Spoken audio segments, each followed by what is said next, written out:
Cara, pra finalizar, eu queria que você... No último episódio que você veio aqui, você deu conselhos pra jovens. Não sei se você lembra disso. Lembro. E o conselho é isso que eu dou. Não pense que a pessoa não pode alcançar e nem conseguir. Pode. E hoje eu só falei da centelha divina, da imagem e semelhança de Deus no homem. Hoje o desespero bate, infelizmente, pelo mundo que é hoje, esse mundo mercantil, o mundo da tecnologia, o mundo do prazer, o mundo do dinheiro, o mundo da fama. O ser humano pode ter tudo isso, mas um lado benéfico, sem pisar, sem derrubar, sem passar por cima de ninguém. Existe espaço para todo mundo, todos sem exceção. Basta parar, observar e usar as estratégias e tática da melhor forma possível. Todo jovem tem a construção de um sonho, e o sonho, sendo positivo, consegue alcançar e galgar. Por mais que pessoas não favoreçam ou até atrapalhem que pessoas alcancem seus sonhos. Mas os sonhos, às vezes, dependem da ajuda de alguém. Mas não tenha pressa, não. Pare e observe. Que sempre existirá e chegará alguém para te dar uma força. Porque o sonho benéfico que cada um acredita, outros também acreditam. E se nem todos chegaram a realizar, a concretizar, outras pessoas podem dar um impulso para que você chegue, alcance e concretize. Então observe melhor e saiba separar aqueles que querem e os que não querem. Aqueles que podem ajudar e aqueles que não podem. E aqueles que querem atrapalhar, vaza, dê pipa na linha.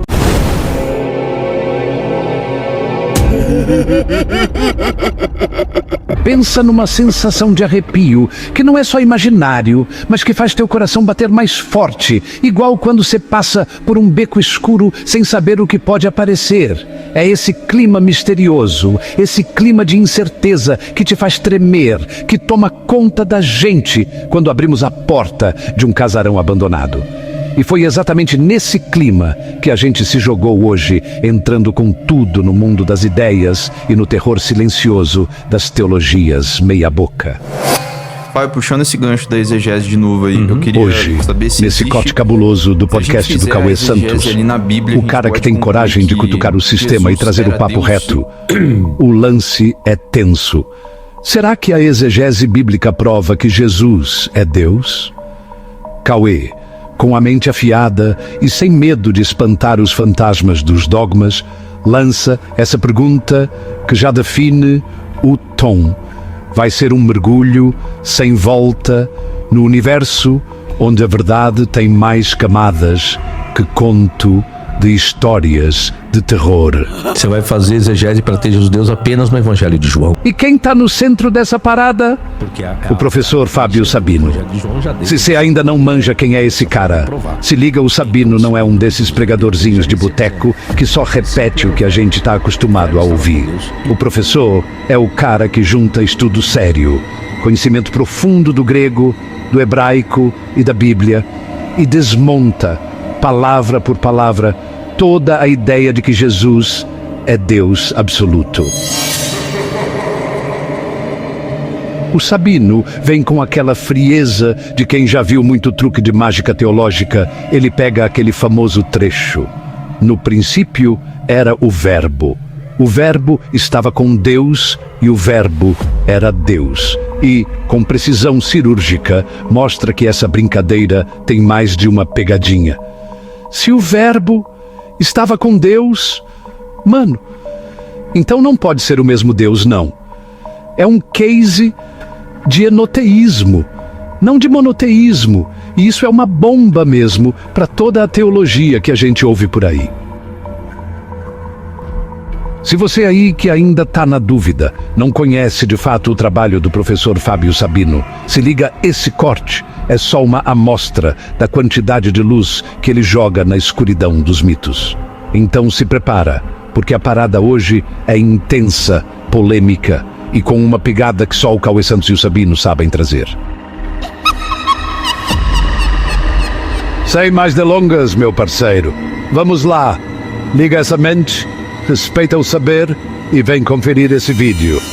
Pai, puxando esse gancho da exegese de novo aí, eu queria saber se existe...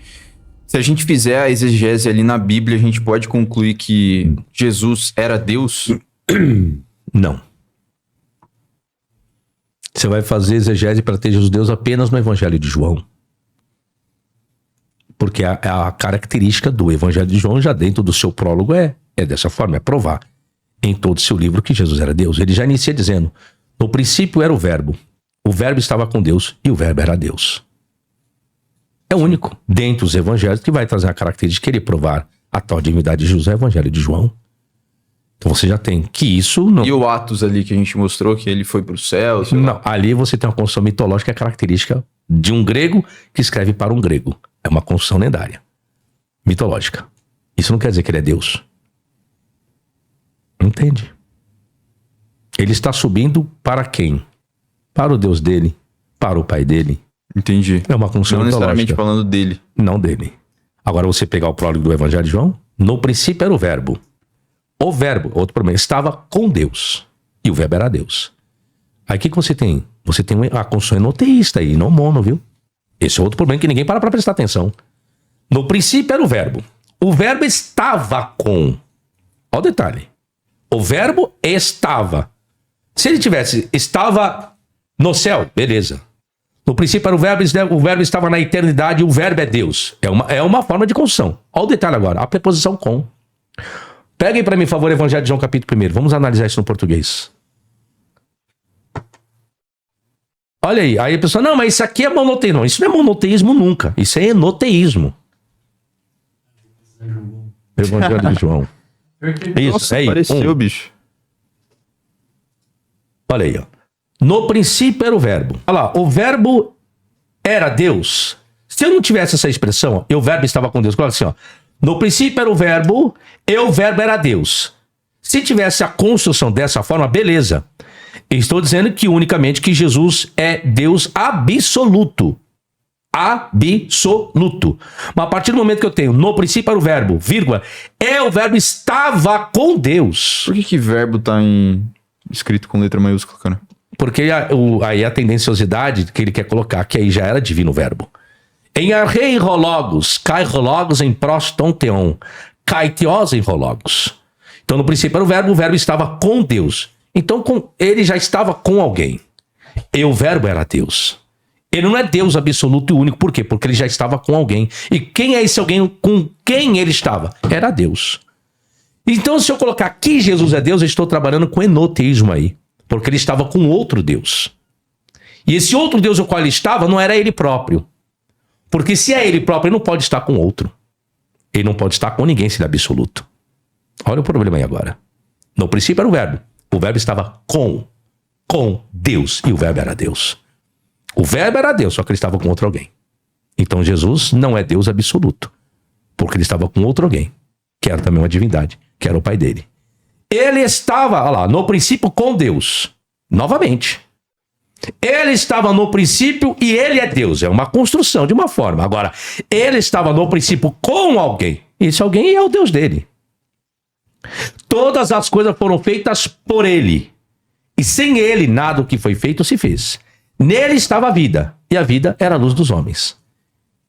Entende? Todas as coisas foram feitas por ele. Quando eu pego todas as coisas foram feitas por ele, logo eu tenho que excluir que Deus foi feito por ele. Por quê? Porque Deus antecede o verbo. Sim. Ok? Todas as coisas foram feitas por ele, sem nada do que foi feito se fez. Nele estava a vida era a luz dos homens. E a luz resplandece nas trevas e as trevas não compreenderam. Aí vem um homem enviado por Deus, cujo nome era João, e aí vai e segue. Mas só a partir do prólogo ali você já tem algo interessante. Posso colocar que Jesus é Deus 100%? Não, porque ele estava com alguém que era 100% Deus. Mas se eu concordar e aceitar que Jesus é 100% Deus, assim como o Pai é 100% Deus, então nós não temos um monoteísmo aí. Monoteísmo é a crença num único e soberano Deus. Mas aí tem o argumento dos caras, né, de que a divina trindade... A trindade é um desenvolvimento que vem pela patrística. Que aí é outro problema. Que a gente não vai encontrar isso aí na Bíblia. Não, a gente vai encontrar submissão, a gente vai encontrar enoteísmo puro. É feito aí. pela patrística? É. Não vai encontrar nada na Bíblia? Não, a trindade é feita pelos pais das igrejas. E vamos lá, canonização. Sim. Oh, pelo amor de Deus. Você vê como eu não entendo nada. Então, ou seja, você tem a Bíblia hoje. Montadinho, os 27 livros. Isso é patrística.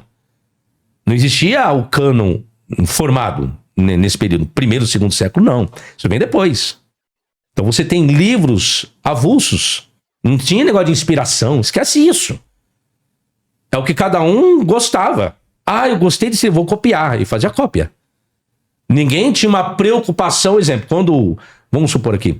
Quando João escreveu o seu evangelho, João não tá na cabeça dele, que ele tá escrevendo esse evangelho, mas o Marcos, ele tá escrevendo também. Marcos e Lucas também, Paulo também. Ei, gente, agora vamos juntar tudo aqui, vamos chamar isso aqui de Novo Testamento. Você acha que então esse argumento da patrística é meio que para solucionar esse erro? É o que eles queriam. Mas por quê? Porque eles estão sendo enfrentados por aqueles que eles chamam de hereges, né? Então a única forma de você refutar os hereges é você padronizar alguma coisa. Para você ter como argumento, para você rebater aquilo que você tem como heresia. Então a preocupação de um cano surge em cima daqueles que eles chamam de heresia. Igual, falaram que Jesus não era 100% Deus. Então você tem lá Ário, presbítero de Alexandria, em um embate teológico contra Sabélio. Então começa o embate desses dois grandes teólogos.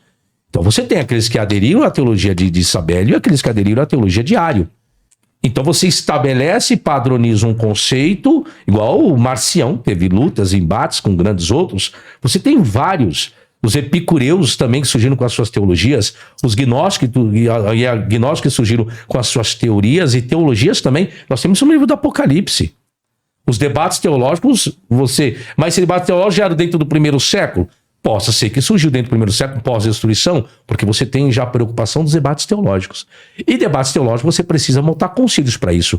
Então como que eu tenho um livro do Apocalipse falando de debates teológicos e nem concílio existe ainda? Você vai ter um debate, mas não é teológico, é judaico. Que é o primeiro concílio de Jerusalém. Eles vão querer tratar a respeito de questões judaicas, não teológicas. Que é o primeiro concílio que surge em Jerusalém, que Paulo vai até lá, porque existe um problema que os judeus estavam dizendo que os gentios eles teriam que se circuncidar. E Paulo leva esse problema para os apóstolos. Chegando lá, os apóstolos falam, faz o seguinte, vamos falar então para que eles só se abstenham do sangue, da carne sacrificada e da prostituição. Isso não é um debate teológico, é um debate judaico. Debate só teológico só vai surgir por intermédio dos pais das igrejas com preocupações teológicas. Isso só vai surgir a partir do 2º século.